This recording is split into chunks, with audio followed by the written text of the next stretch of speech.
Alright, welcome to Chapter 2. Chapter 2. Heck. Harold stood still for a long time, staring at the papers he had pulled from the walls. They felt heavier now. Each one carried a number written by hands that had shaken, just like his were shaking now. 853. No instructions, no explanations, just numbers. Left behind like breadcrumbs by people who had hoped anyone would be smart enough to understand them. He folded the paper and slid it into his pocket, his fingers brushing against the third key as he did.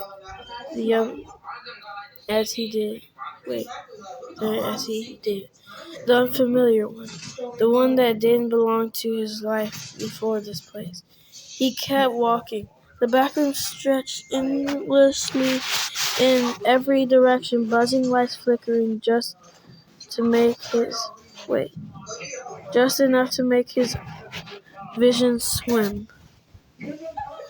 Then he saw it, a door, solid, wooden, real. His heart jumped into his throat. This is it.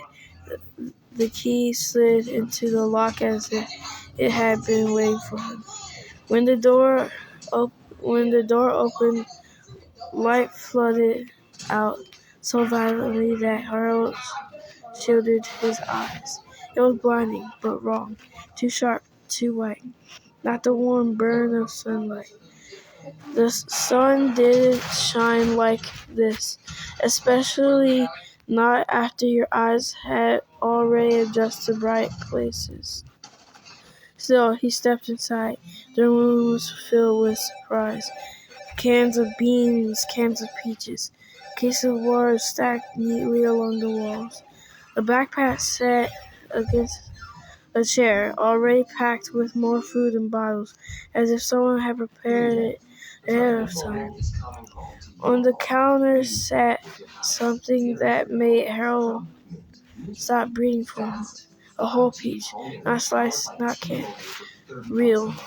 He didn't question it. He filled the backpack, slung it over his shoulders, and turned and froze. Something stood in the doorway.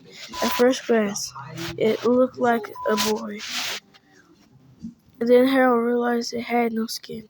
Muscle twitched and flexed openly across its body. Its face stretched into something that tried and failed to look like human. The stalker tiled its head, studying him, memorizing him. Harold ran. Footsteps slapped against the floor behind him, heavy and uneven. The stalker chased him through the maze, the yellow maze, strong but not fast enough. It couldn't catch him, not yet, but it didn't stop. Harold burst into another room and slammed the door shut. The room looked like the same as all the others. Same walls, same lights, same light. He searched the cabinets desperately, empty, but taped to the wall were 2 more papers. 6, 4. He ripped them down just as the door shook violently. Wood cracked. The stalker was breaking through. His lungs tightened as he spotted the vent above him. Dark, narrow, thick with dust. His chest wheezed at the thought. Asthma. The vent could kill him even if nothing else did. Another crash, the door splintered. Harold bolted through a narrow opening just as the door finally gave away behind him. The room he entered was different, darker, colder. The stalker stopped at the entrance. It wouldn't come in, not because it couldn't, but because it knew better.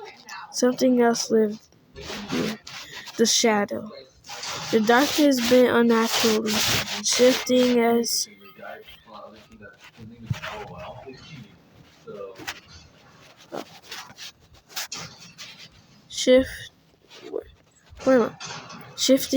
if it were alive. Harold felt it watching him, not with eyes, but with intent. If it found him, it would kill him quickly. It would take his body, break his bones while he was still conscious, feed what remained to the child or to the stalker. Harold pressed himself against the wall, barely breathing. Behind, the stalker screamed in frustration before finally retreating. Harold stayed in the dark alone, or so he hoped.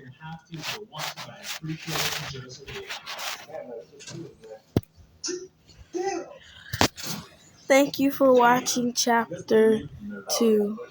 This was shorter than I intended.